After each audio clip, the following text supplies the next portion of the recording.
All right, cool. Let's just go ahead and get started. So thank you guys so much for participating in this webinar. I'm actually really glad that I even had a turnout because I had some issues with my sign-up form. I think maybe some of you might have noticed that there was a little CAPTCHA sign instead of an entry where you can put in your name. But anyway, yeah, thank you so much for coming. If you have no idea who I am, my name is Catherine. I'm a health coach. I am from Florida in the US, but I've been living in Tokyo for about 7 years now. And I'm actually right now in New Zealand. So I've been kind of all over the place. And the people who I help out the most are yo-yo dieters. So these are people who are really diet savvy. We really know a lot of information about diets, anything from proteins and calories and carbs and counting and measuring and doing all of that stuff that has anything to do with diets. But for some reason, something's not working, and they've been going up and down and up and down. And I myself, I've also been a yo-yo dieter. I was 40 pounds overweight, and I was exercising for up to 2 hours every day.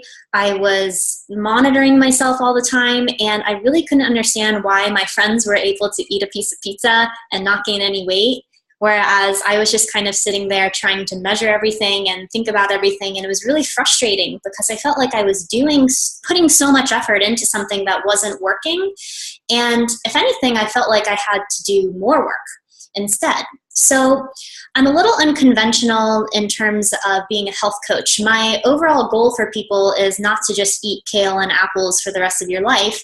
My goal for people is to be able to go through a process where you get to a point where you're very comfortable with your weight, and that could mean that you feel very comfortable in your clothes, you're able to eat foods that you know work for your body most of the time, and then you also allow times for birthday parties and having cake and whatever that is that you like to enjoy with food. And before I became a health coach, I actually worked for a company where I would go to fine dining restaurants and also Michelin star restaurants, and I would do taste testing and learn more about the mission of all these different businesses in the restaurant industry, and I would introduce people to those places or talk more about food. So I just really love cuisine, and my overall goal for people is to get to a point where they have more flexibility in their life with their body and with their food. So having said that, I like to think about weight loss in two different phases. So the first phase is going from being overweight to going to having a balanced body. And the second phase is going from having a balanced body to being super ripped or fit, or having flat abs or whatever fitness goals that you have in your life. And what happens a lot with most dieters is that they try to go from being overweight to being super fit. And that's because usually for vanity reasons, you want to look really good, you want to feel really good, and you're like, oh my gosh, that girl who looks like a Victoria's Secret model, or the girl who's really ripped and a bodybuilder, or whatever type of body that you like, I want to look like that. So you think that you should take on whatever plan they're doing, whatever meal plan they're doing, whatever exercise plan they're doing, and you're like, you know what, I just got to commit to this, I just got to get to that point. And some people are able to do that. Maybe they spend about 90 days, maybe they're able to stick to a 90-day plan and they actually meet their goals, but then they realize, wait a second, how long am I going to have to keep on doing this? Am I going to have to keep on counting and measuring and working out for the rest of my life? Because, I still want to allow myself to have other things that really mean something to me. I want to be able to go home and have my mom's home-cooked meal and not worry about gaining weight. I want to go to my friend's birthday party and not worry about having cake when I'm offered that and worry about my diet. I don't want to say no to people to go out just so I can go to the gym.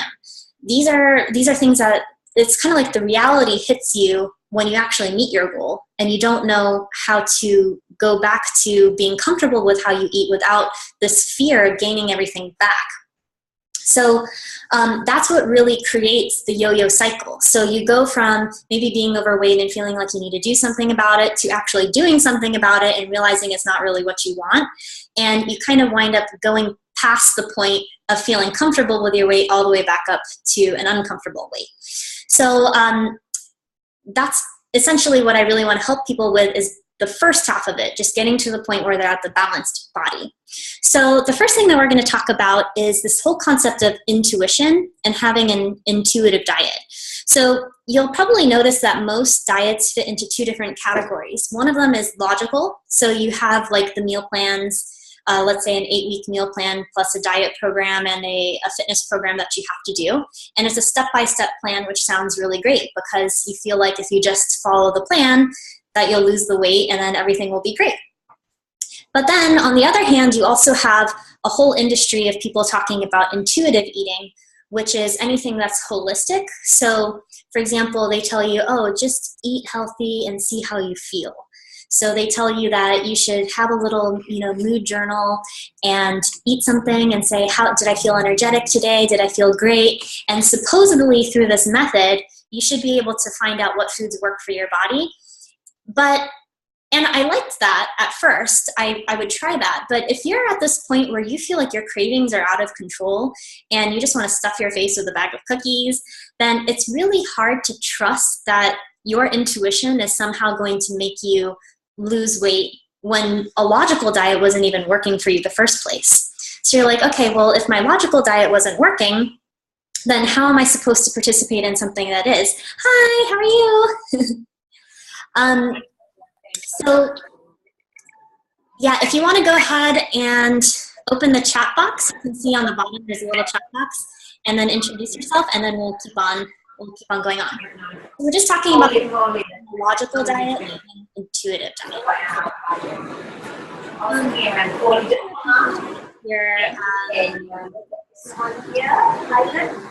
So then we don't hear anything. That'd be really nice.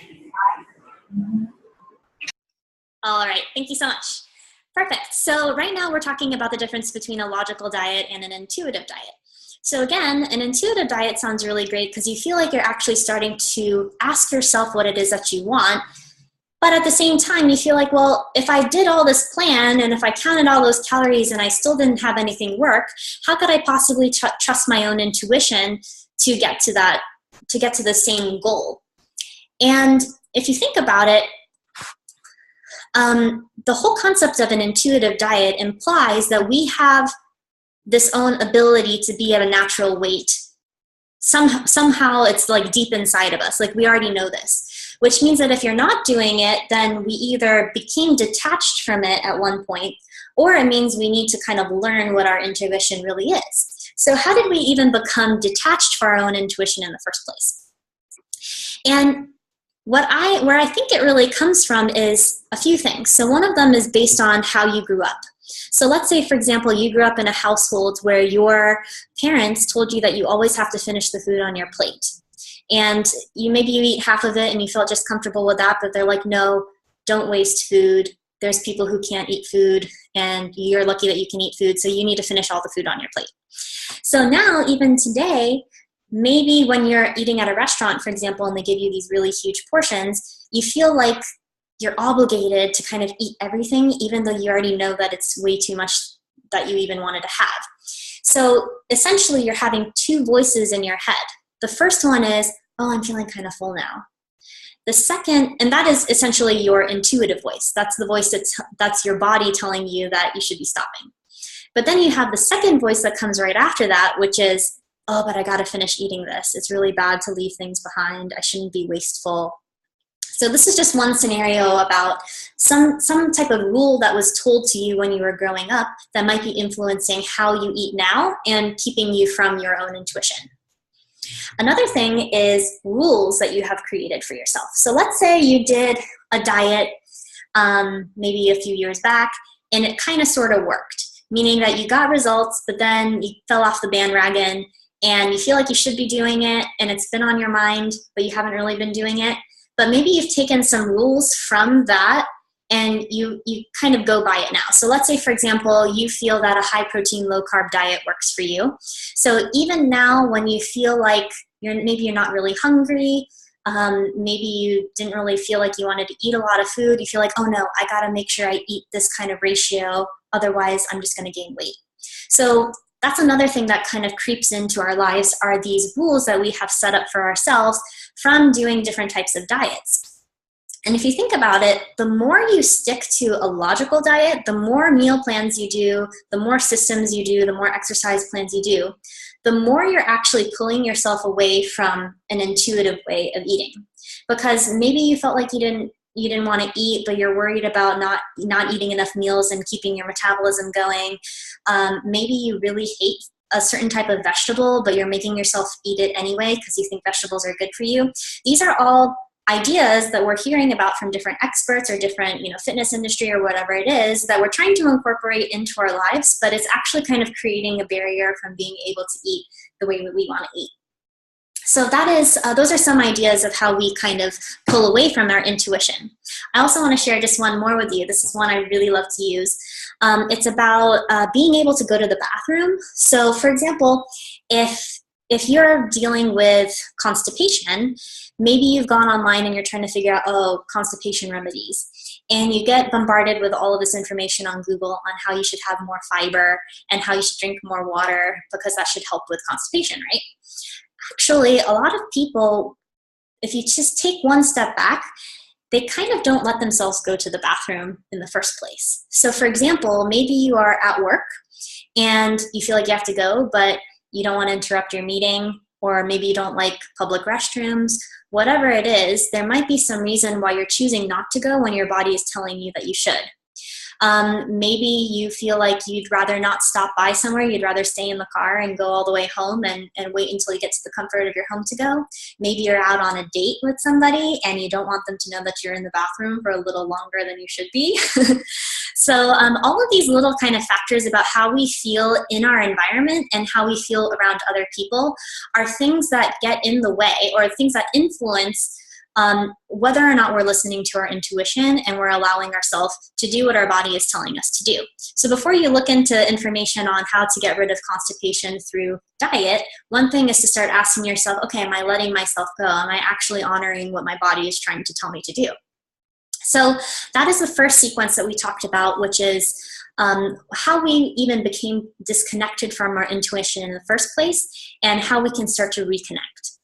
The second thing that I want to talk to you about are the top 3 diet concerns or diet frustrations that I usually hear from most people. So if you want to, go ahead in the little chat box and maybe you can type in something that you feel has been an obstacle for you.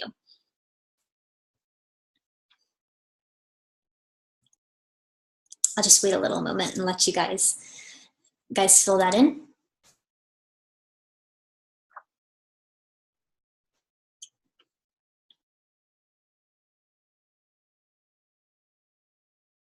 Could really be anything. It's like I was trying to do my diet and then life happened and I couldn't stick to my plan.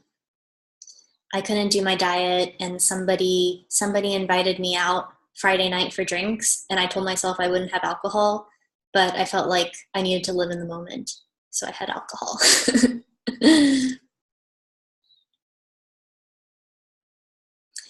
Feeling like I have to abide by X. Okay, so Tara says that it's generally this idea that you have to eat a certain way throughout the entire day, and that is your rule that you've set up for yourself. Okay, and Michelle says that it's about celebrations. When you go out with your friends or other people, you feel like you're obligated to eat things that maybe you don't really feel like you want to eat. So these are really, really great examples. Okay, yes, eating when you're bored. Oh, that's perfect. So I want to tell you what the top 3 ones are that I hear all the time. The first one is time. I don't have time to cook. I don't have time to meal prep. I don't have time to go to the grocery store, actually. I don't have time to think about food and all this diet stuff. And I don't have time to work out. I don't have time to do any of it. That's usually the first thing that I usually hear people say. The second thing I usually hear people say is finance related, things related to money.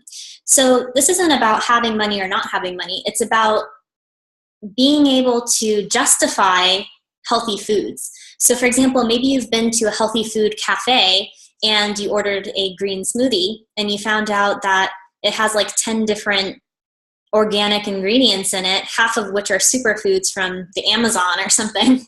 And you feel like you have to spend $50 just to make one smoothie. And then you're like left with all of this leftover fruits and vegetables that you don't even really know what to put into other stuff that you want to make. And that in itself, you're kind of trying to figure out, like, can I even afford to be healthy? Is it worth putting my money into these different things like It could even be a diet program. It could be going to the gym, a gym membership. It could just be buying organic vegetables. This is the second thing that a lot of people have concern about.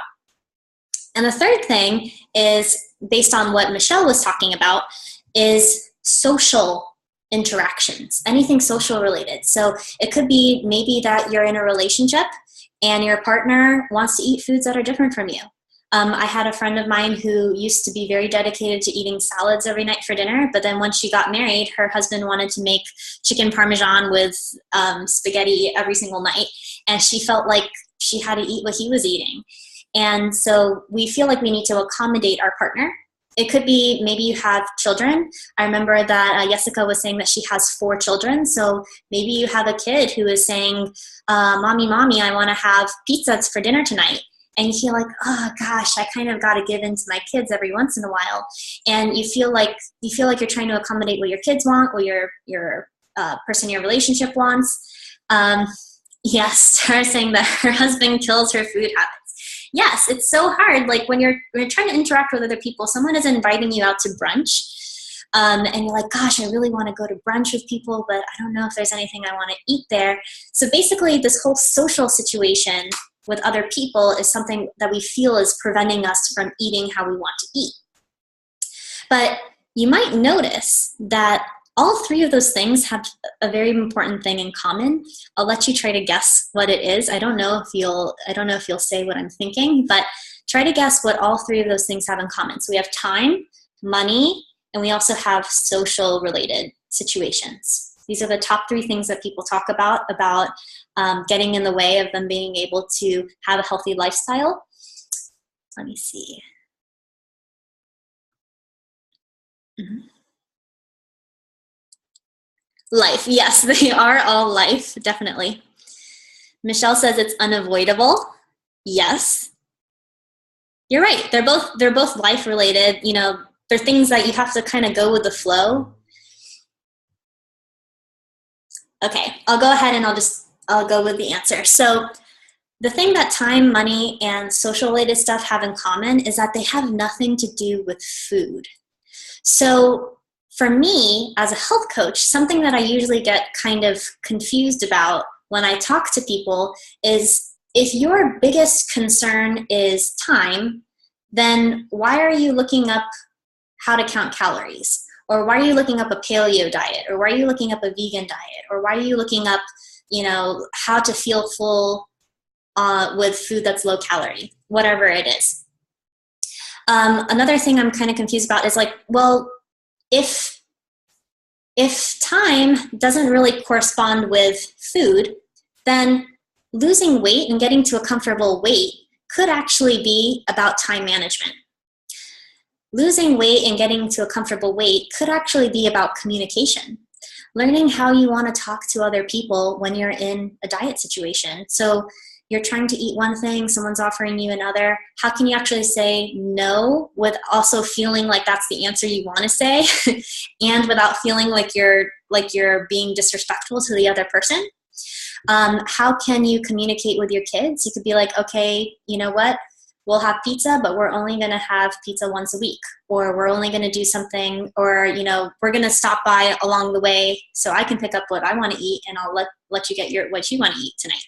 So just these different things with communication. So, and that brings us into the next thing I want to talk about, which is actually this concept of lifestyle change. So could you guys let me know, what do you think a lifestyle change is? What is the definition of a lifestyle change to you? And it usually falls into 2 different categories, but I'll see what you guys say first, and then I'll let you know what it is. Oh, I also wanted to tell you that since we're using a conference call, we actually have a time limit. So I'm going to go ahead and just see a couple answers from you guys, and then see if we can answer any questions that you might have at the end.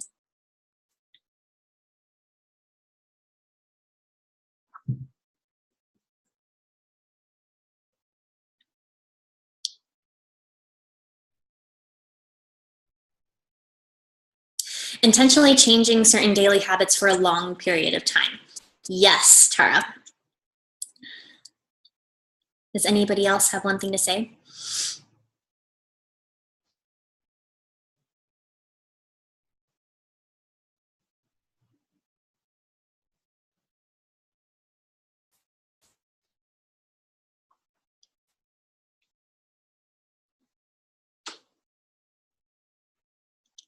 Okay, so I'll go with Tara's answer here. This is one of the two things that most people say. Basically, a lot of people think that getting healthy means commitment. So commitment would be, I'm just going to wake up one day and stick to my plan. I'm going to wake up one day and just know that I'm going to go to the gym every single day for the rest of my life for 1 hour every single day, even if there's a funeral, even if there's a birthday party, even if my leg really hurts. I'm going to go to the gym every single day for the rest of my life until I die. And I'm also never going to have sugar ever again for the rest of my life until I die. Even if someone tries to force feed me, I'm never going to do it. Basically, the idea is that you have some type of commitment, right? So it's just waking up and deciding that you're going to commit to a different way of doing things. But the second way that people usually talk about when they think about lifestyle change is some type of big life-changing moment, like getting married or having a kid or changing jobs, moving houses. These are things that interrupt how we go about our daily lives. And a lot of people, when they say that type of answer, they're like, well, Catherine, I don't really need to change my job for the sake of losing weight.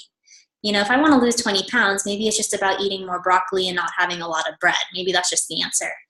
And I think, yeah, sure, maybe you can lose some weight by having more broccoli and having less bread, but there's some reason why you haven't been able to make certain things work in your life that might actually be more related to lifestyle, which means your choice in job, your choice in where you live, all of these different things that are influencing how you're able to go about your daily life. So for example, if you do have a job that is an hour commute, so you're spending 2 hours in the car every single day, you hate your boss, and your boss is giving you so much work to do and you're so stressed out, and every single afternoon you feel this big slump and you just want to drink more coffee so you can stay alert, and you just want to eat more food so that you can kind of feel this little boost of energy. Well, that might actually be hindering you from your weight loss goals. So something like finding a job that's even closer to where you live might sound very, very extreme, but if it's actually giving you more time to cook at home, to maybe exercise, maybe even just to get more sleep, then it might be something you actually want to look into. If moving a little closer to work, for example, makes you feel like you have more time and that's solving a time management issue, that might actually be something that you want to look into, because you're building your health into your lifestyle, right? Okay, let me see. Perfect. Okay, so now that we talked about those main two topics, I want to tell you a little bit about food energetics, and this is something that I'm so obsessed with and I love. So back when I was overweight, again, I knew the difference between a logical diet and an intuitive diet, but I wasn't really sure how to fuse the two together, because on one hand, I wanted to just listen to my body, but I felt like I wasn't going to be able to meet my goals. And that all changed when I came across food energetics when I took a trip to Tokyo. And if you see here, I have this chart. This is a food energetics chart. This is something that I'll send to you along with the recording afterwards so you can take a look at. But basically, we have a scale of what's called yin and yang. And this is basically looking at different patterns that happen in nature. So for example, I'm not in my home right now, and I stole these from the kitchen counter in the place that I'm staying. But in the basket in the kitchen counter, we had both bananas and apples. And these are something that you might actually have in your home right now because they're healthy, right? You know, you're kind of looking at nutrients. Yeah, bananas are great. Apples are great. But from a food energetics perspective, and if you actually look at nature, it's very strange to have both of these things in the same area because they grow in very, very different climates. So I love talking about bananas. Bananas grow in a very hot location, which means from a nature perspective, it's designed to cool off your body. So when you're looking at weight loss, a lot of people only look at nutrients, which kind of makes sense, right? So you'll have one person tell you that bananas are great because they're high in potassium, it's a natural fruit, so of course it's great for you. Something that comes from the earth, it's got to be very healthy for you, right? You'll have other people that'll tell you, no, don't eat bananas. If you want to get ripped and lean, like these are really high in calories and they're really high in sugars, so you shouldn't really be eating these. And for someone who's trying to lose weight, that's really confusing. to hear two different people tell you two different things, and they're both supposedly experts, and you're like, well, what do I do? Like, you know, should I just kind of eat it and see how I feel, or am I going to gain weight? Am I not going to gain weight? I don't know if bananas are good or not. Like, is it high calorie? Is it good? I don't know. So if you look from a nature perspective, you want to understand that food is actually going to help your body acclimate to your climate where you are, which means that if you're eating foods that are out of season, you might actually be increasing the stress that you're putting on your body, which might not necessarily make you gain weight, but it might prevent you from losing weight. So to make this a little bit simpler to understand, have you ever been to a hot location? Like, for example, I'm from Florida, so maybe you've gone to the tropics, maybe you've taken a trip there, and your rings feel kind of tight. At the same time, maybe you've gone to a very cold environment, and you notice that those same rings suddenly start to feel very loose. Has that ever happened to you before? Maybe you can just like type a little something.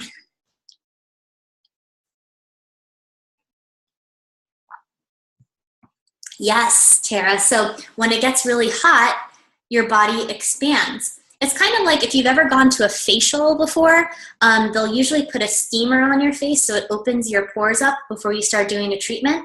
Whenever our bodies are in a hot environment, our body tries to compensate by expanding a little bit so that we can allow more air and ventilation, I guess you could say, so we can start cooling off our body.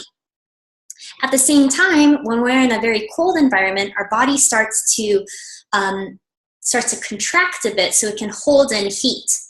So for example, something like a banana is actually geared to create expansion. So it's supposed to cool off your body. So if you're located in a very cold environment where it's snowing outside and you're eating a banana, it's actually it's going against what your body's trying to do to try to keep in its heat. So if you're living in a temperate climate, eating something like an apple is going to be more beneficial to you. And this is something that gets very confusing for people when you're going to a supermarket, because maybe you've heard that it's better to eat local because, oh, you're supporting your local farmer, you're maybe supporting the environment by not eating something that's imported, which means you're reducing fossil fuels and all these different things. So there's a lot of like ethical reasons why you should eat local, but a lot of people don't do it. When you get to the supermarket and you start looking at bananas and you're really craving one and it's cheaper than everything else there, you wind up buying it anyway. But I want you to think about it from a nature perspective, because once you start eating foods that are local, you're actually taking a lot of stress off of your body. And a lot of reasons why people gain weight is because their body chemistry is out of balance. So once you start balancing your body chemistry, your body weight actually starts to balance out itself. So this is the first thing that I started doing back when I was 40 pounds overweight. I started looking for things that are more locally sourced, and that took off. Hold on one second. Okay, cool. I just got a timer notification. We have about 10 minutes left, so let me just start talking really fast here. So if you start looking at local foods, you're going to be taking off a lot of stress off of your body, and you're going to help your body start to rebalance its body chemistry. The second thing that you can look at in terms of nature is when the sun rises and the sun sets. Because when the sun is out, your body chemistry is different from when the sun is not out and when it's dark out. And a lot of people who have difficulty losing weight and who also have maybe some anxiety or depression, or maybe you kind of feel kind of negative a lot, they usually have some type of imbalance with serotonin, which is the chemical that's produced when the sun is out. So doing something very simple, like trying to get to bed by about 8 o'clock at night, not 8 o'clock, wow, that's really early, 10 o'clock at night. If you can get to bed by 10 o'clock at night and have a really good, let's say anywhere from 6 to 8 hours of sleep, you're going to be helping your body get back onto a cycle with nature, which is going to help your body chemistry. And when you start doing that, your weight starts to regulate itself out. So what's really interesting about that is you're taking out all of the equations that go into diets. You're taking out a lot of things to do with calories and proteins and carbs and all of these different things, which are really great for the second phase of weight loss. So you've lost weight and now you actually want to refine, you want to do some tweaking, you want to make me have more muscle definition. That's where things like calorie counting and looking at protein and carbs and all of these different things really come in handy. But if you just want to get to a point where you you can feel and hear your intuition, and where you can start feeling more comfortable with the food you're eating, then looking at different things like cooling versus heating, expansion versus contraction, uplifting versus feeling calm. These are things that are actually going to help you lose weight in a more comfortable way a lot easier. So if you want to know a little bit more about food energetics here, I have a free course called Shift Happens, and I give you 3 different versions of this chart, and we talk about 3 specific things. So one of them, as you can see, there's a scale of different foods here. You can immediately start to see where you're missing out on certain nutrients based on the chart.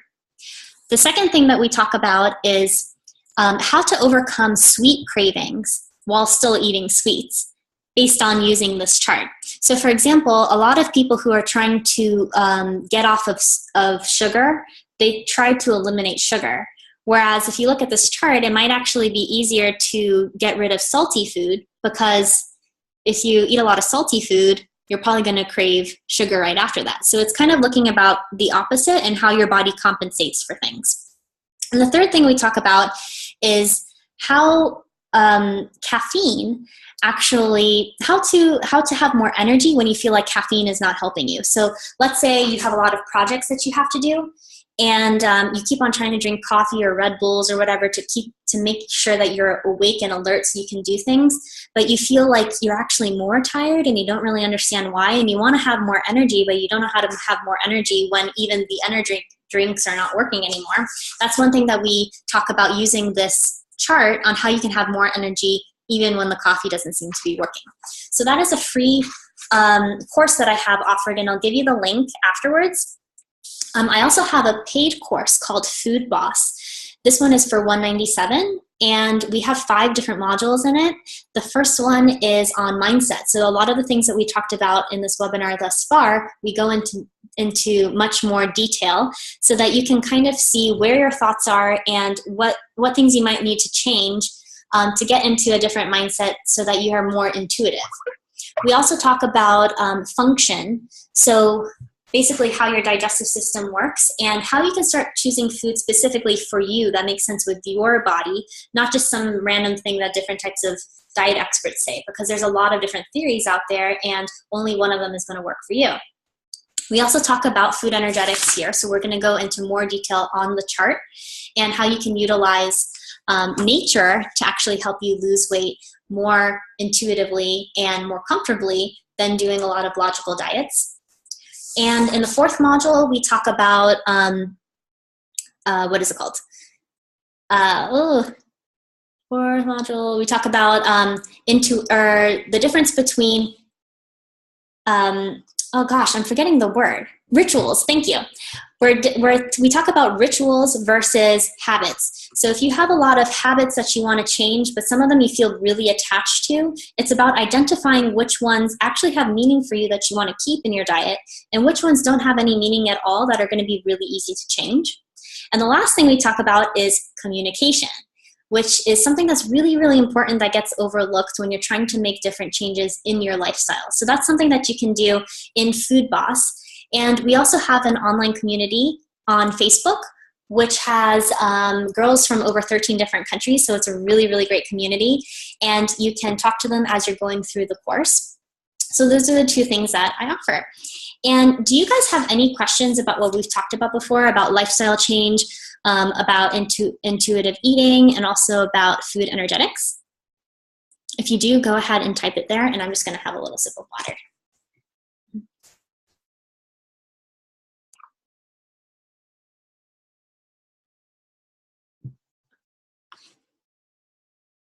Actually, if you wanted to, you could also come off of mute and just talk, because we're nearing the end of our time. We just have a little under 4 minutes left. So I have time for maybe just a couple of questions. So feel free to go off of mute if you want to and talk, or you can just type into the chat section.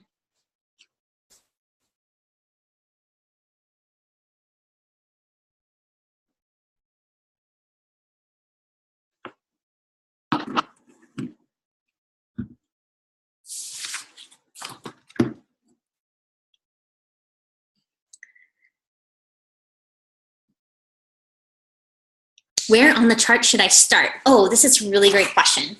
So when I send you this chart, and also if you take a look at the free course, the general idea is that you want to eat foods closer to the middle of the chart here as much as you can, because they're not going to give you too much of a high and they're not going to give you too much of a low. So what I mean by that is you're going to have constant energy throughout the day. Your cravings are not going to be there as much.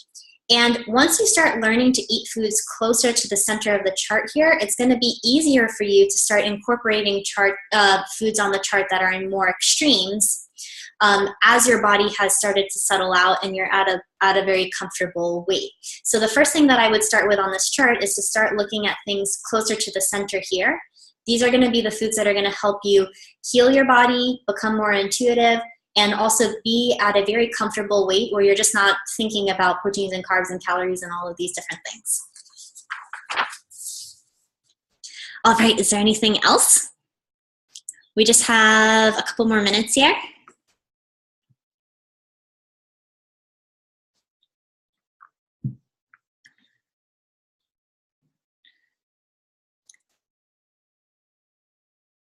Also, do you guys have any concerns or doubts about intuitive diet still? Is there still something that you feel kind of that might be challenging for you?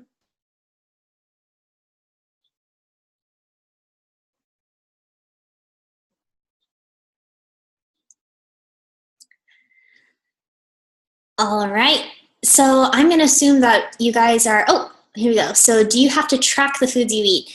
You don't have to track the foods you eat, and I actually, one of the reasons I don't think you have to do that is because I like to think of weight loss as like a failing economy where it kind of, it goes down and then it goes up a little and goes down and up a little and down and up a little. So basically, if you can just focus on eating foods in the middle here and then honoring whatever cravings you have every several days, maybe it's something out on the extremes, that should be something that's going to get you closer to your goal than doing some type of tracking.